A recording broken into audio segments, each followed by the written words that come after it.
Welcome back to another episode of the Garrett Mason Show. Today we're doing something a little bit different. We're doing a crossover show with my friend Terry Schilling from the Terry Schilling Show. Terry, for those of you who don't know who he is, you should. Terry Schilling is the president of the American Principles Project. He has a long history in politics, and you've heard of big tobacco or big pharma. Terry is the proud lobbyist for the big family movement. At American Principles Project, they constantly uphold the American family and realize that it's America's most important institution. Today, we're going to talk to Terry about all things Maine, what's going on in the U.S. Senate race, the craziness happening there. We're also going to talk about CD2, the governor's race, the recent elections, and I guarantee you it's an episode you're not going to want to miss. But please like, subscribe on YouTube, all the socials. We're seeing incredible response from the show. We hope you're enjoying the content, but head on over to YouTube, click subscribe, follow us on Facebook, X, TikTok, all of it. Every time that you click that button, it helps the algorithm and more people find us. So I hope you enjoy this interview with my friend, Terry Schilling from American Principles Project and his podcast, The Terry Schilling Show. Head on over to his as well and click like and subscribe. Everyone in Washington, D.C. is very concerned and focused on the new communist mayor of New York City, Zohran Mamdani. But are they missing the bigger picture and the bigger story here, which is the rise of the normie communist in states like Maine? Graham Platner is the latest candidate to come out of the state of Maine, and he is growing in his following like crazy. This is in spite of having a Nazi tattoo and radical Reddit posts. So what's going on here and what's happening in Maine? Maine is one of the most normie states in the country. It is one of the most secular states, working class, honest people who feel left behind. We're here to talk about what is going on there and why the radicalism is happening here. And by the way, this is a state that just censured Laurel Libby for the crime of speaking out about men in her daughter's locker rooms and showers, men and women's sports. It's absolutely crazy. And one of the people that I know in Maine who has the best pulse on what's happening there and where the state needs to go from here is my very good friend, Garrett Mason. Garrett, welcome to the Terry Schilling Show. Hey, Terry. Thanks for having me. So let's just jump into this. Obviously, I think that there's something big going on here in Maine. It is the state of Susan Collins, Olympia Snowe. These are like very normie, Republicans. The Bushes are from Maine. But what is going on with the new rise of Graham Platner? Like, why is he breaking out from all the other Democrats? Yeah, I think your monologue was great. Maine is a normie state. We're very normal. We'll elect anybody if they have good ideas. But we're the state, like you said, of Olympia Snowe. We've said, George Mitchell. We also elected people like Paul LePage and Susan Collins. It's not necessarily about how far right or how far left you are. It's about good ideas. And, what you're seeing right now in Maine, I truly believe is a microcosm of the big fight that's going on around the country. I think all of us were stunned when we started to hear Graham Platner and when he came out. I mean, he had a meteoric rise. He had one of the best rollouts I've ever seen. Terry, you and I have been involved in politics for a long time, and it's not often that you get 700-800 people in any state to show up for something. Graham Platner, on his first day on his announcement, filled the Cumberland County Civic Center with Bernie Sanders. That's a 7,000 seat auditorium. So he had a meteoric rise. And then it only took a couple of months before we started to find out who Graham Platner really was. I mean, he said some incredibly racist and homophobic and all kinds of wild stuff on Reddit just as few as 4 years ago. But, when you look around the country, this isn't incredibly surprising anymore. The left has been co-opted by radicals. And I think we just saw it in New York. We're seeing it now in Maine, that this is a real faction of the left, and they're getting traction. And I think it's important for conservatives to understand why. Well, Garrett, I do think you mentioned a very important name, which is Bernie Sanders. And I think that what people really often forget is that they were in 2016, when President Trump was elected the first time, there were lots of data to show that the Bernie Sanders wing of America actually crossed over and was responsible for electing President Trump to public office. And I think that there's something very interesting on both the left and the right that's happening, which is that the establishment in both parties are not speaking to the actual concerns of the American people, of the voters and the electorate. And what's happening is you're seeing, the electorate embrace candidates like Bernie Sanders, who they believe, I think, sincerely believe that he really wants to do what's best for them, for their families. He wants to help them put more food on the table. He wants to return back to where you can support a family off of one income if you want. And the same thing happened with. It's totally crazy. But the candidates like him and Trump, while they seem like they're on the opposite sides of things, they're both indicting the establishment, the elites in this country that have sold the working class, the working families of this country out. And I think that ultimately that's why Janet Mills is at a huge disadvantage against Graham Platner, is because he's speaking to these normie concerns, these normal families who have real struggles, who have their children still living with them in their basements because they can't afford to buy their own homes, right? Speak to that. Like, what is the path forward to for Republicans if they hope to, because look, we can't do communism. Communism has failed every time it's been tried.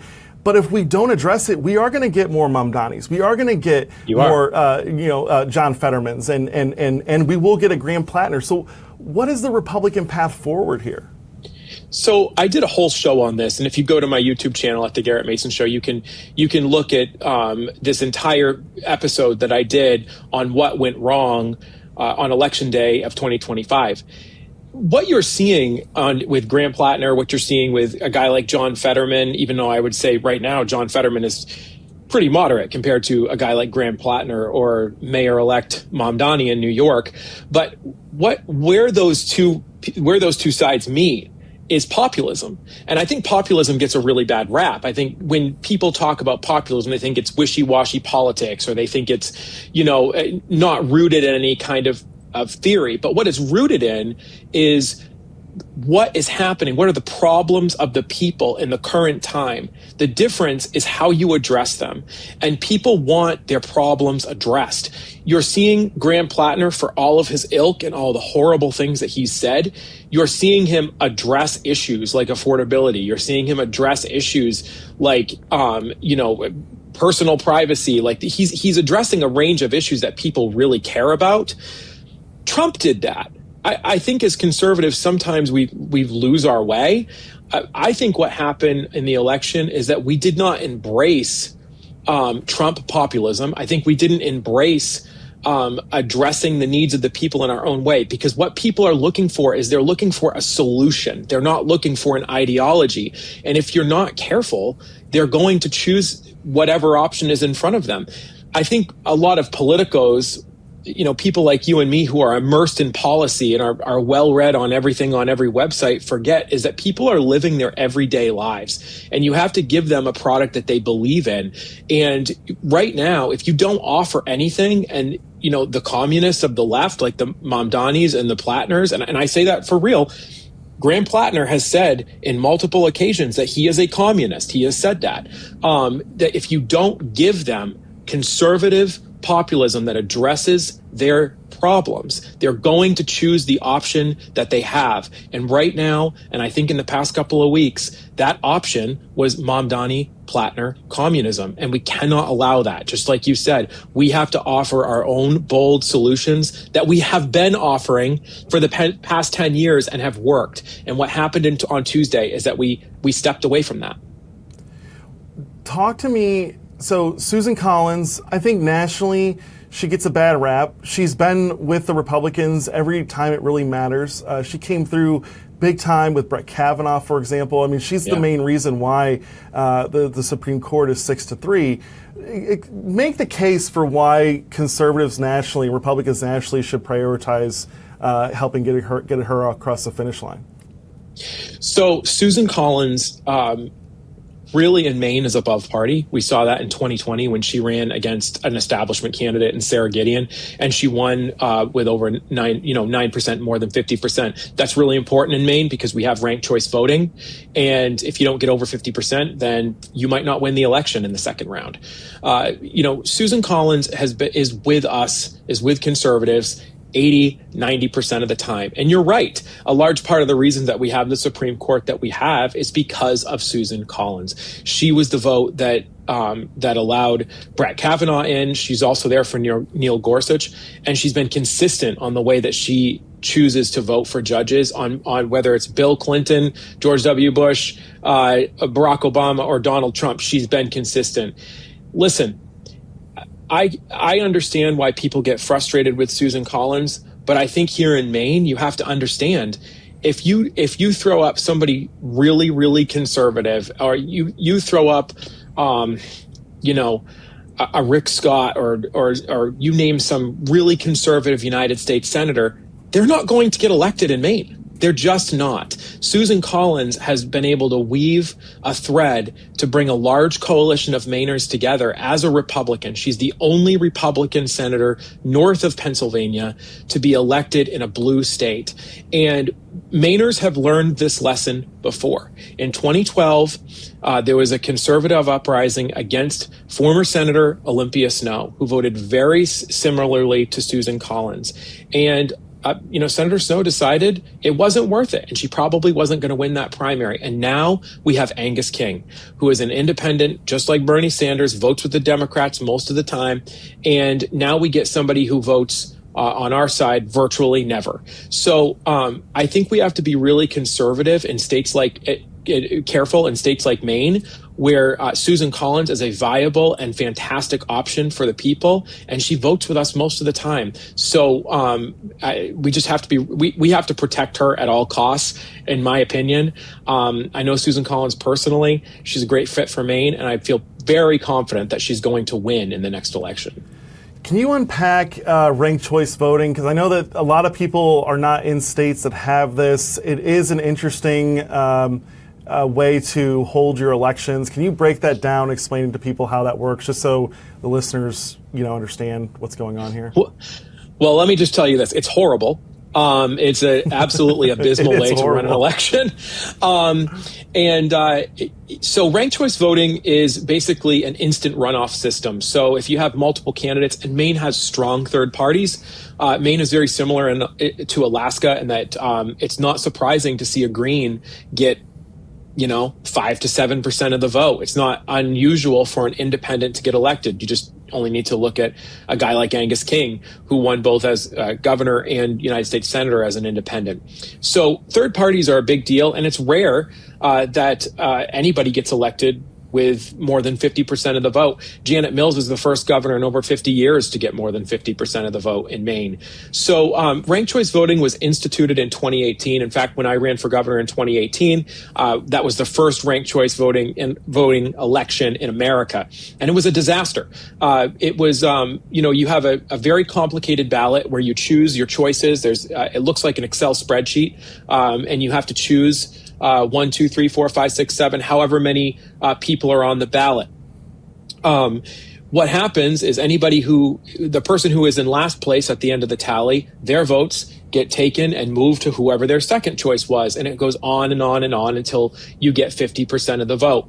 In 2018, Bruce Poliquin was the incumbent representative from Maine's 2nd District. He was a Republican, the only Republican in New England at the time. And our current Congressman, Jared Golden, won on a ranked choice ballot. Bruce Poliquin was actually the winner in the first round, and then the second round came in for the smaller independent candidates, and it propelled Jared Golden to victory. So, we have seen what happens, and in Maine specifically, and why it was done. It was to disenfranchise Republicans and make sure that you didn't win.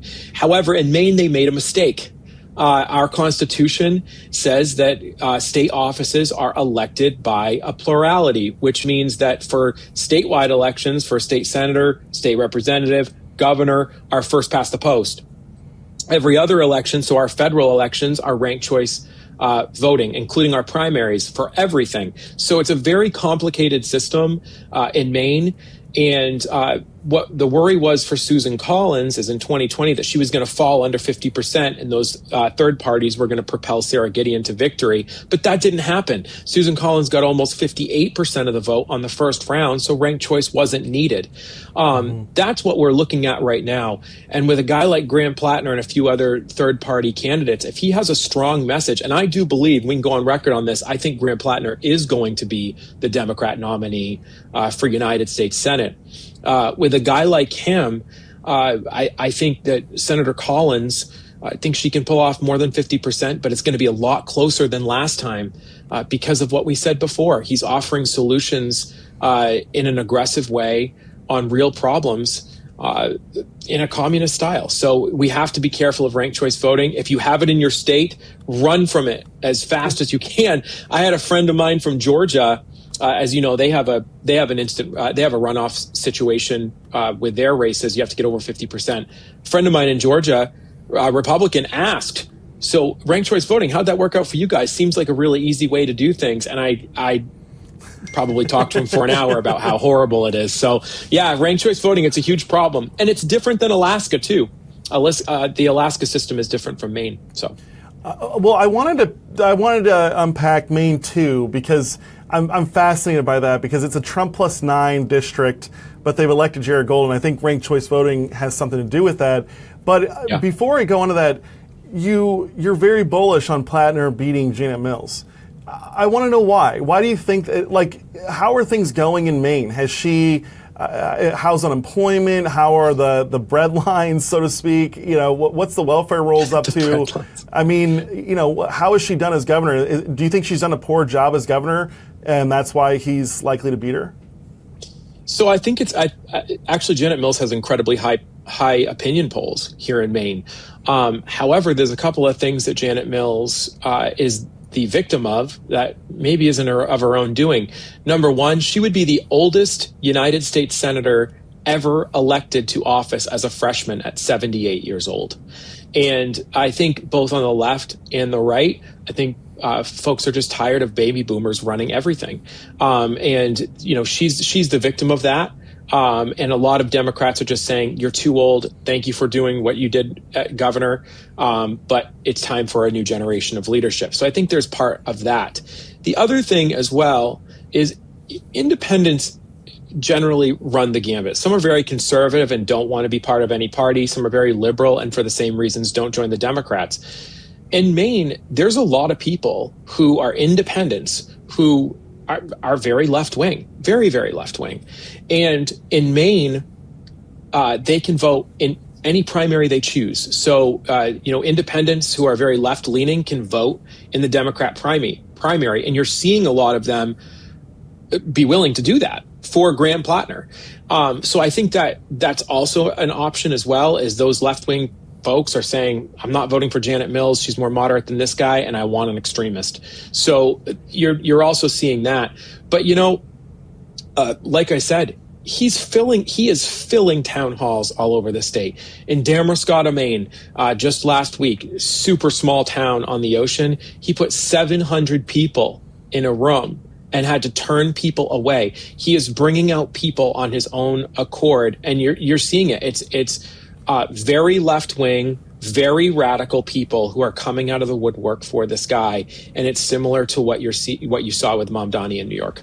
Well, look, I was talking to my team when we were doing the show notes for this episode, and the thing is, I get Graham Platner. I've seen his speeches. He's going after the same bad guys. If I was going to run for office, I would be listening to the same bad guys. I'd have the same list of grievances, right? I just have totally different solutions. And we see this across the country, is the communists are always diagnosing the problems, but they're always giving the wrong prescriptions. They actually give the prescriptions that are going to make the problem worse. And I think that's part of their plan. You don't really need big government. You don't really need communists to be in charge of everything when things are fixed and you have, flourishing and prosperity in your society. So I get the draw there. But what I don't understand is why Jared Golden in Maine 2 is stepping down. It seems like he would have this is going to be The wind is at the Democrats' back, right? This is typically how these cycles work once the Republicans take office in the previous presidential. Why is he stepping down? Is there a story behind this? So I served with Jared Golden when I was in the legislature. We were both in legislative leadership. Obviously, I was Republican leader in the Senate. He was the assistant Democratic leader in the House. And so I've known Jared for a really long time. I don't disagree with all of his policies for sure, but Jared Golden is pretty much what you see is what you get. He doesn't really hide behind anything. And if you read the Bangor Daily News op-ed that he wrote, I believe it's largely the truth. His family has been threatened a few times. He's got a young family, and he represents as a Democrat represents the reddest district in the country for a Democrat that has won in the House. Mm-hmm. And so he's found a way to kind of thread the needle in his district to get elected on his own. What does he moderate on? Does he moderate on anything? Because you kind of got to have you got to throw the Republicans some bones when you represent a deep red district like this.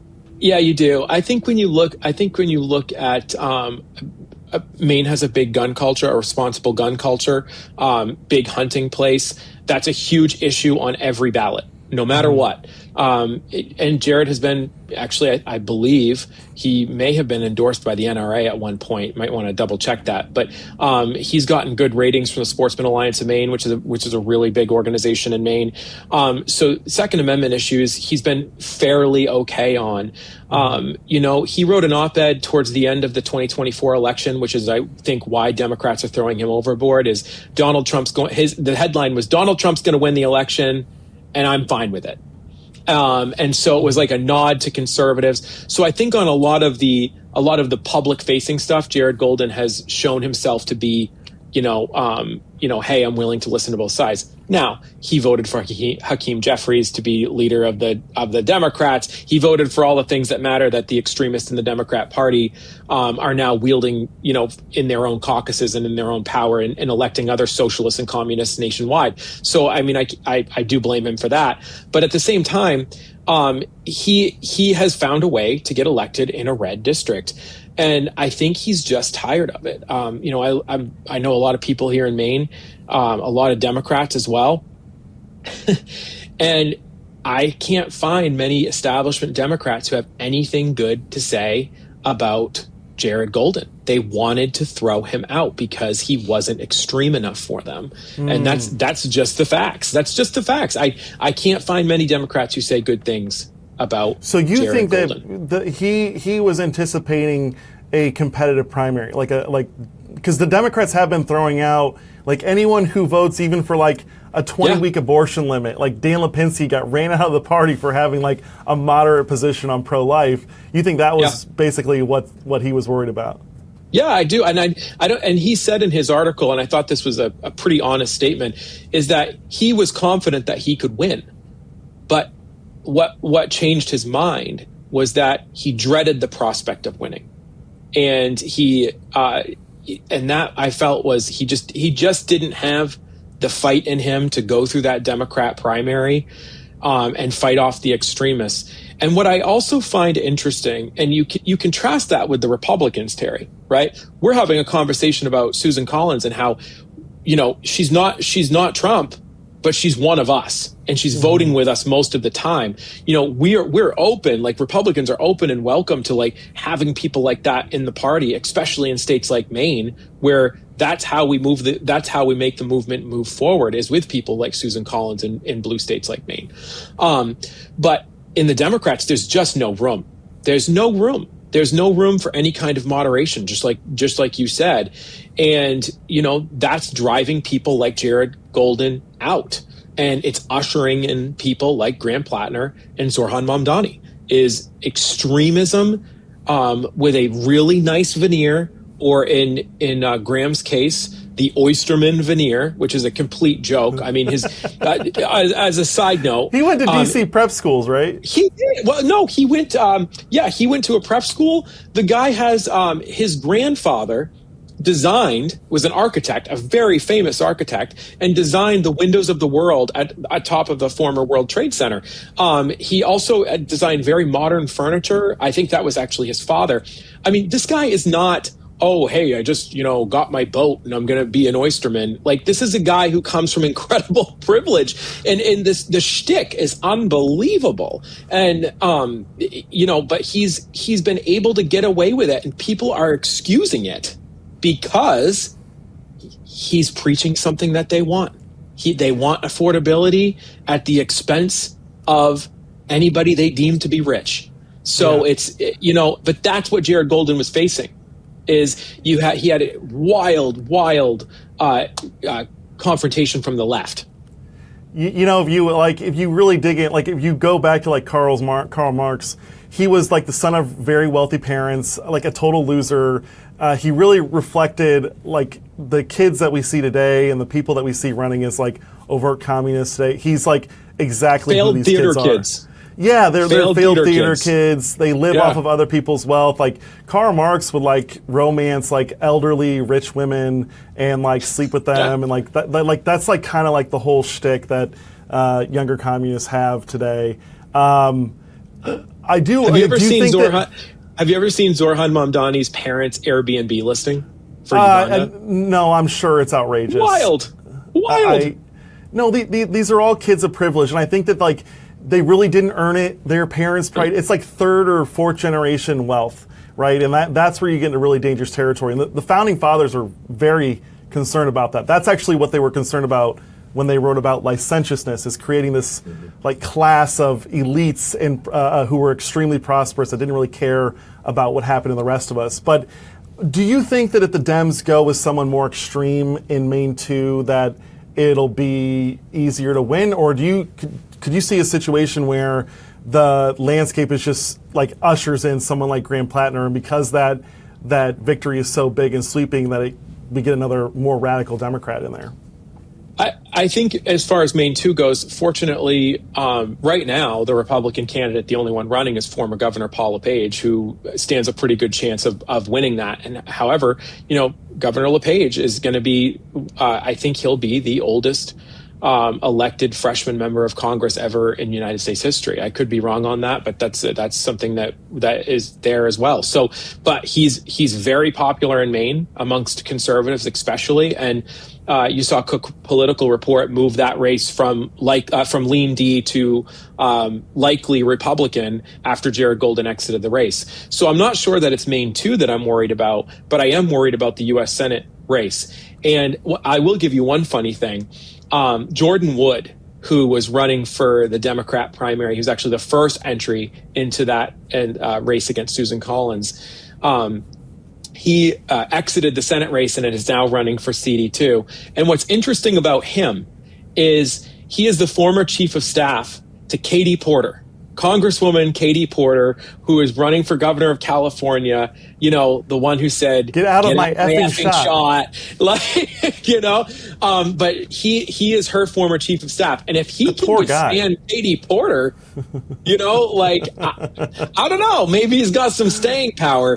But, a guy like him, he's now switched into running for CD2. There's a big primary that's going to take place over there. But I think the worry we have is a guy like Graham Platner being able to get out the vote. And what I'm interested in as a conservative and as a Republican is I want to make sure that we're getting out the vote too, because we can't always rely on Donald Trump to bring the vote out for us. We have to go and learn how to do it ourselves. And in 2026, that's an effort that I want to put forward, and that's an effort that you spoke with Laurel Libby. Talked about Laurel Libby. She's just announced yesterday that she's starting her own initiative. She's not running for re-election to the Maine House, and she's gonna make sure that grassroots conservatives gets elected and do it in a grassroots way, which she's been incredibly effective at. That's what I'm concerned about, is that we have to match fire with fire on the political front and make sure, listen, there's 90,000 people in Maine that showed up for Donald Trump in 2024 that did not show up when Paul LePage ran for re-election to the governor's office in 2022.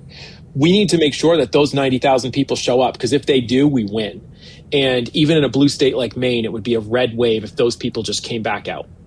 So I love Paul LePage, huge fan. I think he was one of the original populists, and obviously he won in Maine. I feel, though, that like being governor and then running for a member of Congress, I mean, first of all, being governor and then running for U.S. Senate is like a huge step down. Like you don't get a security detail anymore. Like you don't get a driver, you don't get a jet or a helicopter like these governors get. But to go from like governor to state house or to Congress, that's a kind of a step down. Do you think he was doing that like just to be a team player because he was the best guy to run? And do you think that there's a chance he could drop out in light of Golden stepping down? I mean, he seemed to have doubled down pretty significantly on running. I think when he got in the race, there was multiple attempts. Former Congressman Bruce Poliquin came back and tried to mount a challenge.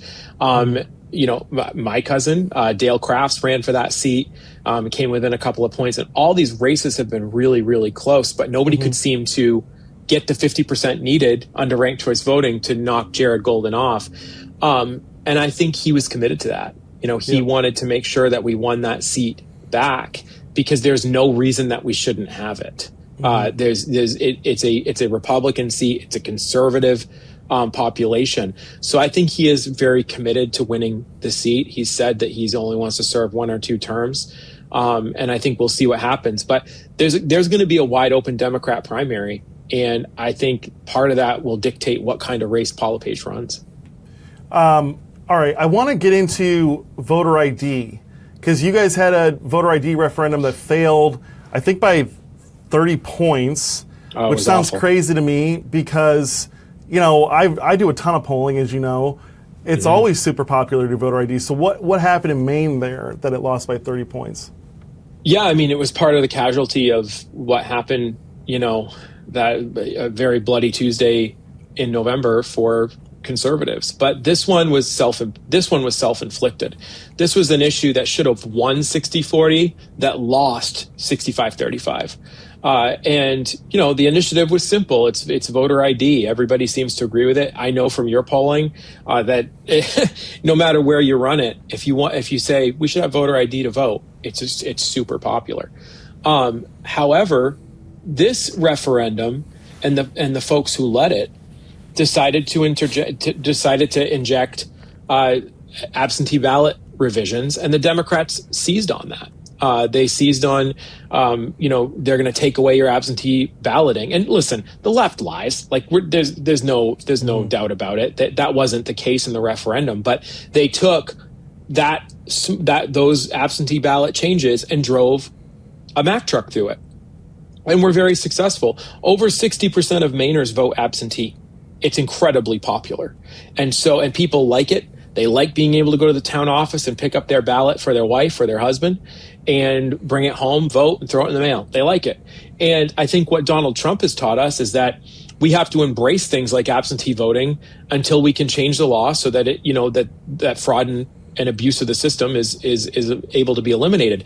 But I mean, they took that issue and they turned it into all of that. The other side, the no side of that referendum, would not talk about voter ID at all. They didn't use all the old things like, well, voter ID is racist because minorities don't know how to get driver's licenses. Yeah, I kind of like forcing that issue. Like, no, you explain to me why black people can't get photo IDs. I'd love to hear that. What is it about black people that they don't know how to get photo IDs? It's wild. Seems a little racist. It's super racist, and they didn't use those arguments this time because I do think that we're doing a really good job of saying like, no, please tell me this. But they talked about absentee balloting, and it completely upended the system. And so from Maine, you have a cautionary tale. Like, don't just talk about voter ID. You go out to California. I know they're collecting signatures right now on voter ID. We know there's complete fraud going on over there right now. I mean, there's no question about it. My wife is from California, and for many years after she moved to Maine, she was getting her California absentee ballot in the mail, although she was a registered voter in Maine. So like this is happening in California, but just run on voter ID. Don't try to stick everything else with it. Just take what you can get now and win with it, because it's a winning issue. And I think with conservatives, we're so guilty of that so many times, is trying to get the whole turkey when all you need is the leg. Let's shift to governor's race. You know, you and I worked together back in 2022, talked a lot. What's going to happen in this Maine governor's race? Because I feel like it's always a sleeper. I feel like if Republicans really focus there, we could take that state back. What's the lay of the land there? Yeah, so on the Democrat side, it's the nepotism primary. It's, you know, there's 5 people running right now. Two of the top contenders, one is Hannah Pingree, who, if the name sounds familiar, you're right. It's Congresswoman Shelley Pingree's daughter. She's probably the likely candidate to get the nod from the Democrats. And then one of the other folks running in that race is Angus King III, son of U.S. Senator Angus King. So there's a nepotism primary going on there, which I think is hilarious. And then the other guy, and I wanted to mention to you specifically, is Nirav Shah, who is he is the sloppy seconds from Illinois that Maine got the benefit of having. If you don't know who Nirav Shah is, and I know you got a big Illinois audience just because of where you and your family are from, but Nirav was the CDC director in Illinois, and he was responsible for a Legionnaire's outbreak in a veterans home in Illinois, and widely credited with being the albatross around the neck of who was the Republican governor out there a few years Bruce ago? Rauner? Yeah, he's the albatross around Bruce Rauner's neck, and he was the reason that he didn't get reelected, or one of the reasons he didn't get reelected. But good news for Maine, he came up here and he ran our CDC, and we got the benefit of having Nirav Shah during COVID. And he became a little bit of a celebrity. He had chocolate bars named after him, sandwiches at delis, because everybody just loved Nirav Shah. I can tell you not everybody liked Nirav Shah. And he enforced some of the most draconian COVID restrictions on Mainers. And he has also decided that after living in Maine for 3 years, he's qualified to be our governor. So I really hope that he doesn't get the primary, although if he did, it would be awfully fun to run against him. So we'll see what happens over there. Can I just say, like, I get it. I get why people call these COVID tyrants, their power that they use draconian in those times. But like, that's a terrible euphemism for like killing old people. Yeah, right? Like that's what these people did. Like, I get it. Like, I like draconian because it kind of brings out Dracula and like a vicious murderer. But they killed old people. They literally put COVID patients into nursing homes. They released prisoners. They forced all of us out of our churches. They opened up the dispensaries. They opened up the liquor stores. They opened up the casinos. And then they closed our churches. They closed our schools. It was just so bad. I think these people should be in jail. I mean, many of them for what they did to us. And the suicides, holy cow. The suicides, the drug overdoses, people lost their purpose and their meaning in life because of what they did in COVID. And I just think these people should be in jail. There's this horrible story of, there's many horrible stories, but there was one in particular of a guy, he was a lobsterman, and he was a severe heroin addict. And there's stories of this, everywhere in Maine. The lobstering community has a huge drug epidemic in its midst. But this guy had been clean for a long time, and there was they weren't able to go out on their boats. They weren't able to go collect lobsters. And this guy relapsed, and he died of an overdose. And it was a really sad story. And that happened in all over the place. And that was directly because of Nirav Shah and some of the ridiculousness that he put out there, and the thing that's unforgivable for me in conjunction with all of that, I think one of the most basic human institutions is a funeral. No matter what society that you're in throughout human history, saying goodbye to someone is a is something that no society, they don't have a tradition. Like everybody has a tradition of saying goodbye. And they took that from us. And there's people in my family that we didn't really get to say goodbye to. And you only have that short window of time where you can do it appropriately. And that for me is one of the most egregious things. My dad got married during COVID. He got remarried. My mom passed away 7 years ago, and my dad got remarried during COVID. And it was a joke.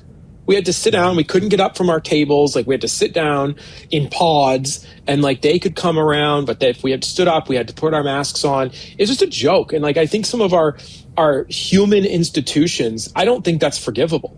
I don't think it's forgivable to take those away from people because you can never get those back. And a guy like Nirav Shah ought to be hiding in disgrace rather than, trumpeting the fact that he, ran Maine during COVID. I mean, get lost, seriously. I don't care what party you're part of. No, I think the cruelest thing for the whole COVID, I mean, yeah, murdering people is terrible, but forcing people to die alone was the most cruel and the most inhumane. I mean, like, it's so bad. I have friends whose parents had cancer during that time, and they went into the hospital, and then they literally never saw them again because of all the protocols that were just so horrific and inhumane. And then I just think that, like, I think the Democrats, I don't think they're going to nominate him. But if they did, let's talk about that. I'm sure Mainers would love to be reminded about COVID every day when they wake up, but Well, but the thing is, like, okay, if we're being honest, even if it's not Nirav Shah, the other two Democrats, and I would argue some of the other Republicans in the primary, would do the same thing, right? Mm-hmm. Because it's not just like, okay, the Democrats are obviously evil, but we saw Republicans across the country try to do the same stuff, and they went along with this stuff because they didn't have backbone. So it's like you're either evil or you lack backbone, and those both result in evil things happening because you don't stand up to the evil. Why do you think Maine's in play, though, for Republicans? So, Maine is in play. It always is in the governor's race. It always is because we don't have to do ranked choice for the election. Maine's also in play because we have a strong tradition of independent and third-party candidates. You also have another guy running named Rick Bennett, who's a current senator. He actually used to be chair of the Maine Republican Party, but Rick loves to be a chameleon. Rick loves to be whatever he needs to be to get forward. And he's running as an independent, will have a pretty decent following. And you have a couple of other independent candidates as well, which leaves an opening for Republicans. And so Maine is always in play. We elected Paul LePage, who was arguably one of the most conservative governors in America during his tenure. So we're open to that, especially in governor's races. So I think one of the signs of optimism and hope there is, like, you guys have had some really good victories at the school board level. Can you unpack that a little bit for everyone? Yeah. So in Maine, we're a local control state, man. So like we run the chief directors of our schools is our local school board. Like your moms and dads and people just who get elected to seats that sometimes go unfilled. And when, like my mom did, my mom won a write-in campaign with 32 votes for our school board.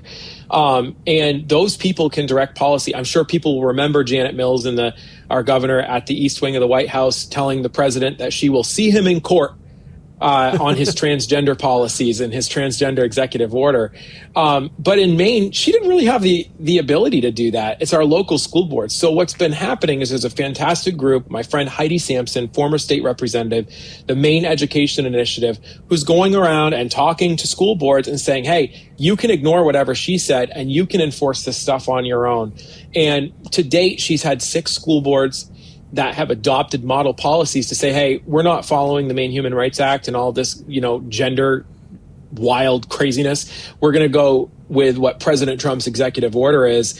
And they're adopting these policies saying there's going to be boys sports, girls sports, and co-ed sports. And we've had incredible victories there. So, I mean, not all is lost in Maine. And as someone who's watched this for a long time, seeing these school boards stand up and say, no, we're in control of this. We don't have to listen to you. And reclaiming these spaces for girls is super important. And in fact, the Maine Girl Dads Coalition, which I'm a proud Maine Girl Dad, just launched a signature drive to protect girls' sports. And it would just say that. It would say girls' sports, boys' sports, co-ed sports. We're going to recognize traditional gender. We're seeing, I just got a report today, 63,000 signatures. You need a little bit over 80 to get on the ballot. And so we're likely going to see that on the ballot next November. And our polling says it's going to pass in a landslide. So that's really exciting. Dude, the local control is so important. Like, the more I dig it. By the way, Heidi Sampson is fantastic. I got to hang out with her earlier this year. I went and spoke at one of the GOP Lincoln Day dinners, and she introduced me. But I met her through the Common Core fight.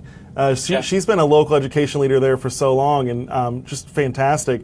But the more you dig into all of the problems in the schools, you realize very quickly, it's because DC has way too much power. And then you go a little bit further, these state capitals have too much power.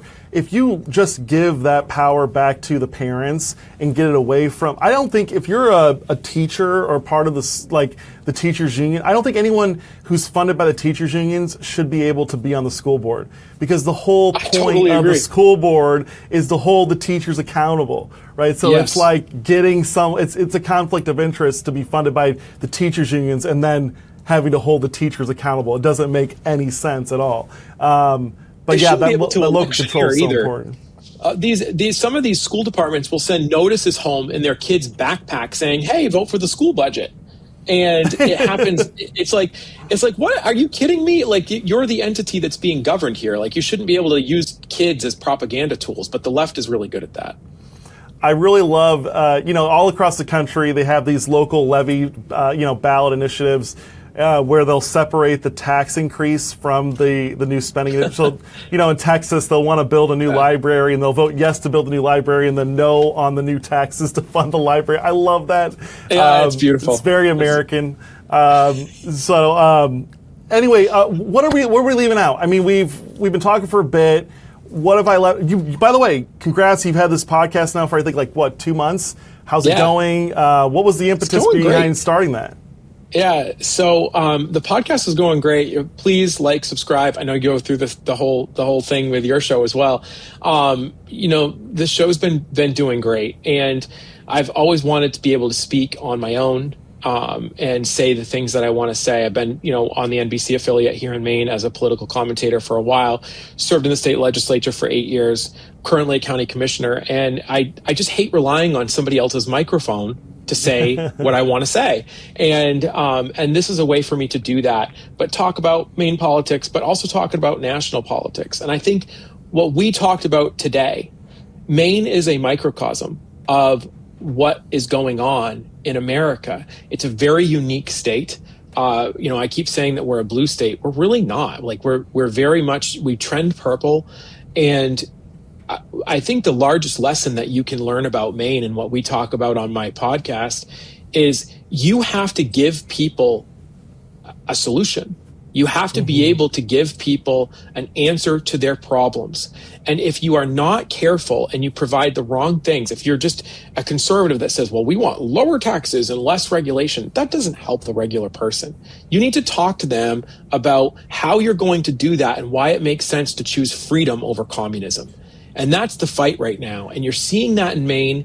There is a huge battle going on between straight up communism. We have a candidate for the United States Senate who has said that he woke up and became a communist. The mayor of New York is a communist. That's what we're fighting now. We're fighting communism versus freedom.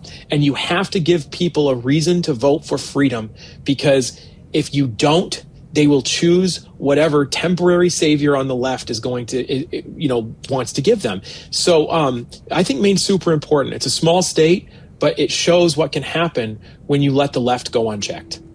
Yeah, I think that's exactly right. Like, Republicans do a very bad job of like realizing like, no, you run for office to solve problems. You don't run for office just to repeat platitudes and things that have been repeated for Republican orthodoxy. Like, you figure out what people are suffering from and how you're going to solve that.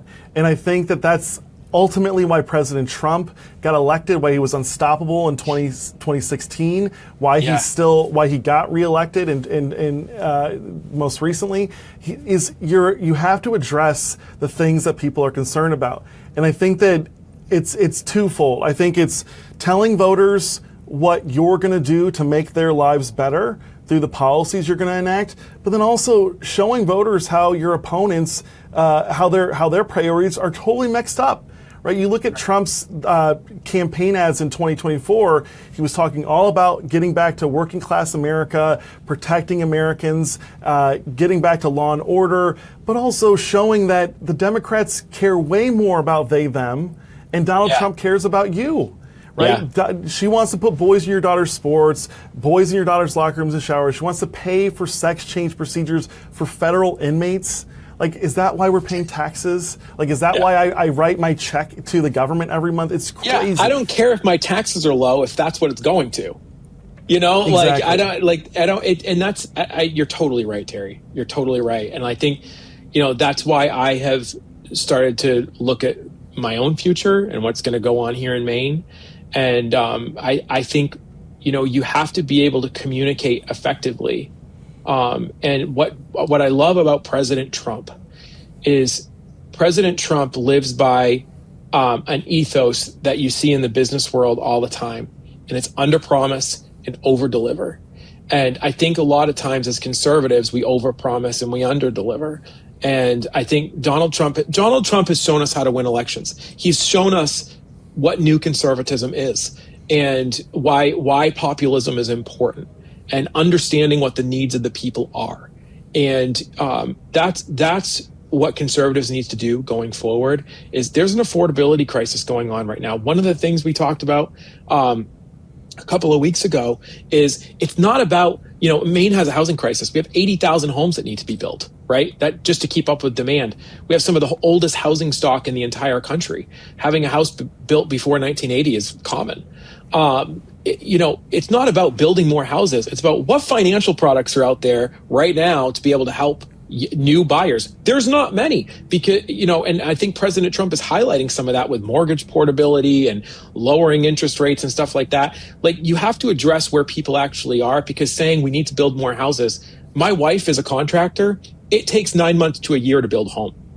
And 9 months to a year is not a problem solving. You have to deal with what you have and work towards the future. Some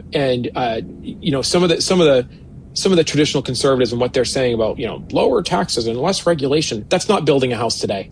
That's not opening the market today.